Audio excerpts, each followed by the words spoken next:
Romans 10:13 says that everyone who calls on the name of the Lord will be saved.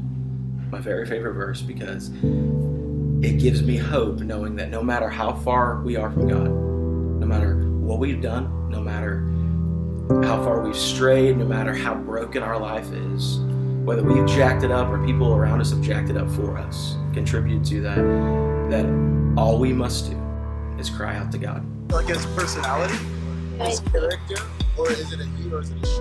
Just whatever together. What do you think? Where should we start? God is the creator of everything. I would say the creator of all. Super being that created all of the universe. Yeah. God is the creator of all things. The creator of everything. Author of all creation. Created the system we live in, the air we breathe, the water we drink. God expressly revealed himself by becoming a man and walking on the earth, and so I would say that God is Jesus. God himself come into humanity.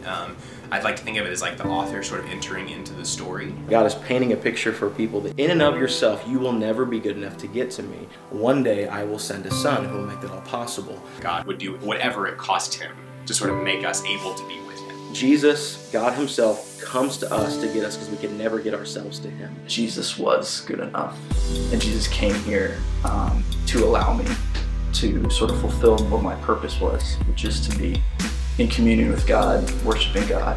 The gospel says that it was while we were yet sinners that Christ died for us. And then he rose from the dead, conquering Satan, sin, and death, and everyone who looks to him, everyone who calls upon his name in faith is saved by that work that he did on that cross and in that grave. Because in Jesus' kingdom, death doesn't win, Jesus wins. He rose from the dead, and then he sends his Holy Spirit. Comforter. The role of the Holy Spirit is to convict the world of sin and righteousness. Something that's telling you what right thing to do. To follow him is to recognize that and accept that he came and died on the cross, then desire to live like he says to live. And at that point it becomes following Jesus. I think also one thing that I would say is following Jesus means freedom. He came and broke those chains that would just encompass us and hold us so that we could know him. But the beauty of Jesus, the beauty of Christianity, this relationship is that he says we are his and he is mine.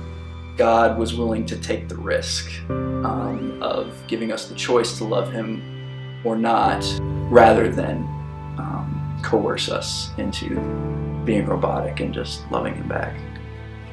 If that, it wouldn't even be love at that point. So.